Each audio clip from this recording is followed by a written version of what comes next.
That brings us to our final speaker. One more to go, where we are talking about a very important topic, especially when we talked about diversity regarding to that. So to speak more about the professional, the expert on this topic, let's bring out Elina Sievänen.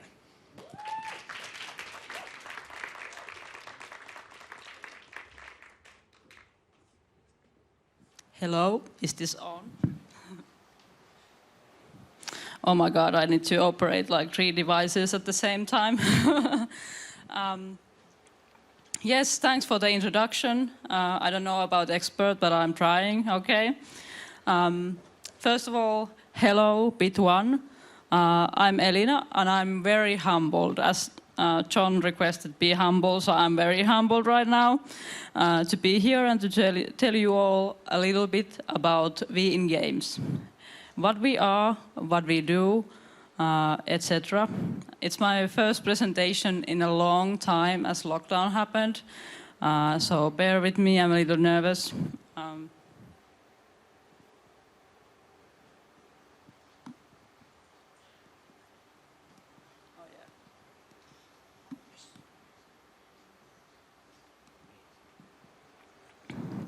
So, we in games.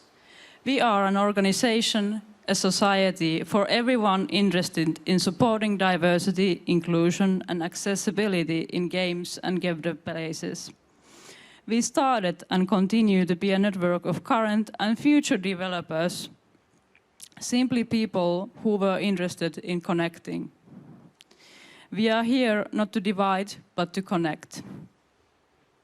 To connect people from various backgrounds, to create truly open and mixed community where people from different backgrounds can come together to apply for universities, to apply for jobs, to start companies, to design and develop games. We unite in diversity.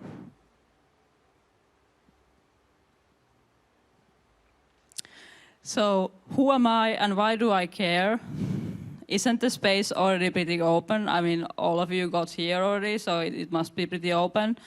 To answer this, I want to introduce myself first and then tell a little bit about my motivations.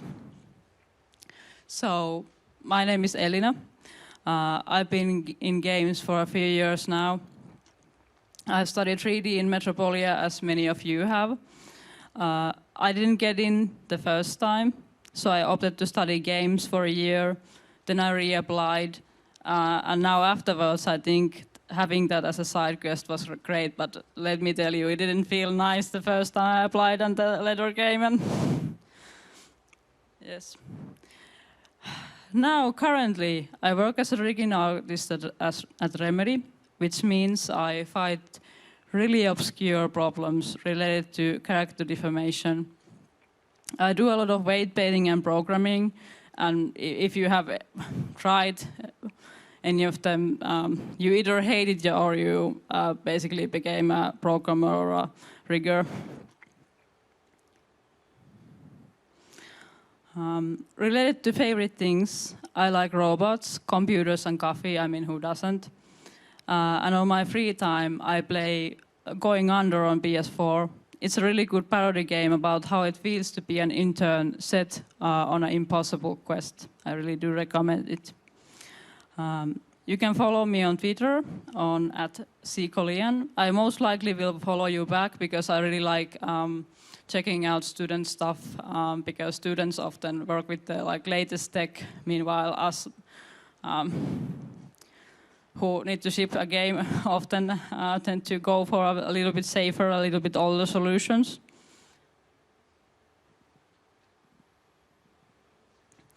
So to why?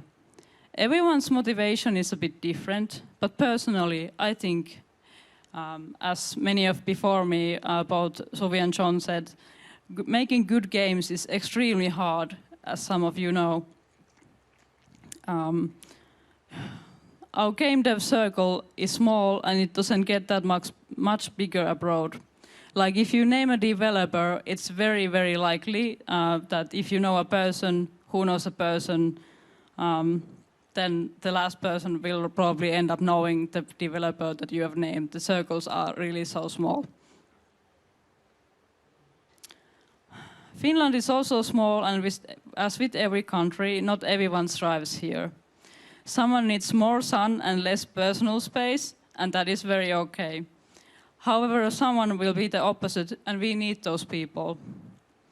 We as an industry keep taking bigger and bigger challenges. And to succeed, we need the pool of potential devs to be as large as it can be. Developing games is not for everyone, and that is the reason we need to keep the gates open for people to try their hand at this and to retain the awesome talent that we already have within our spaces, our schools, our studios, and our events. Some of the people I admire the most within game dev space don't have any directly relevant studies before pivoting to games, usually by accident. I know people who used to be architects, electrical engineers, construction workers, visual artists, physicists, or working in kindergarten, and I can see daily the benefit of having perspective that is different from my own.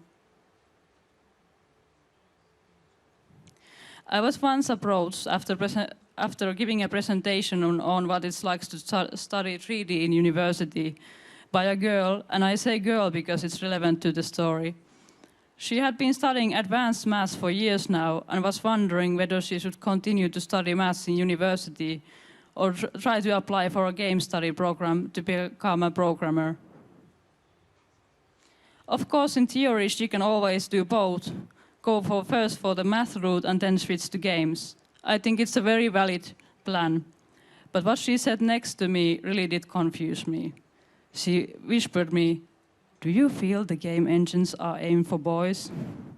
I don't think she really meant it like in a literal sense, but like she was asking if I like have like a same sort of feeling underneath it all. Later I understood this might have been because girls in her team mostly worked on assets and boys put them to engine. I had to pinch myself, was this really happening in 2018? I didn't invent this story. It really happened, and it still keeps haunting me at times. Was she trolling me? It didn't fit my worldview at all. After that, we chatted about amateur radio, how she learned to build one. There wasn't a single obstacle for her to keep her from studying what she wanted, except lack of interest or fear of rejection. That interest is what we as a community can boost, and I think Bit1 is in the forefront of doing that. I claim having diverse teams makes us more resilient on problem solving. Just yesterday, one of my Spanish co-workers pointed out that I had misspelled a Catalonian name wrong. I wouldn't have probably noticed that for days without him. This example is very, very minor, but sometimes it's really hard to solve problems you fail to even spot. In my team, we mostly handle or prepare for animation data, but one day it became evident that it was really useful that one of us could operate a sewing machine. One can never know. Finally, the people playing and buying are diverse, so business-wise, it's smart to make accessible and diverse games.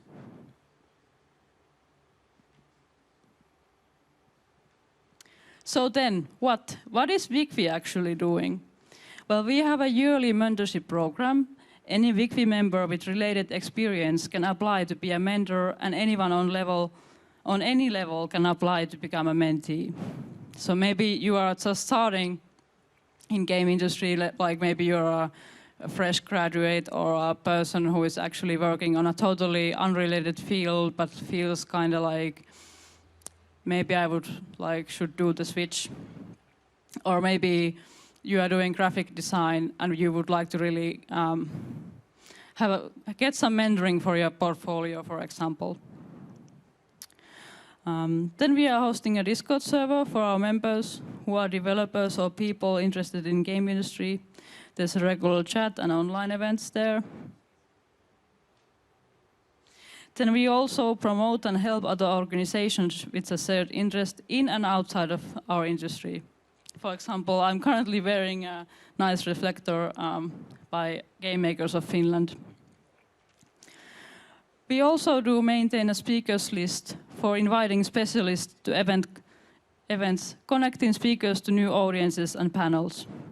By the way, the speakers list will be updated soon, and we always welcome new additions. We are part of the industry task force combating harassment within our spaces, online or physical, along with NeoGames, IGDA, Finnish Game Jam, Suomen Pelinkehittäjät ry and Tampere University. Then we also have a big project with the National Council of Women of Finland, backed by Finland's Ministry of Justice, called Gender in Play.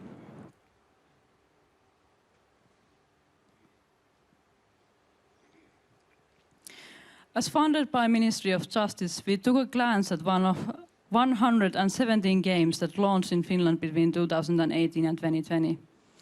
This was done to get some numbers to aid the later discussion. Turns out we had pretty cool examples on diverse and believable characters, so we interviewed a few chosen developers about the reasons behind the worldview and designs. Since then, we have released 7 publications on the topic. Do check them out at the blue link at the bottom of the slide.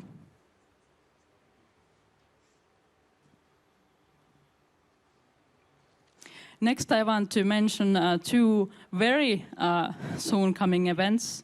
Tomorrow, actually, on Nordic Games Conference, a game dev, physicist, science educator and drag artist Valtteri Lahti is having Gender in Play online workshop, Fantasy and Duty. It's free and open for everyone. You just need to register temporarily to receive a seat. Then, since Helsinki Pride is right around the corner, we also have a Pride Week Discord event coming. It's called Creating Proud and Safe Game Studios. This is aimed for everyone interested in improving well-being of sexual and gender minorities at their workplace. So, for example, people working in HR, leads, basically anyone, but especially those people. There will be a presentation on the topic and then a workshop, so people can voice their own opinion and maybe come up with new ideas we didn't even think of. To read more about it and to register to the event, do check out the blue link. That was it. Thank you. Do visit V in Games.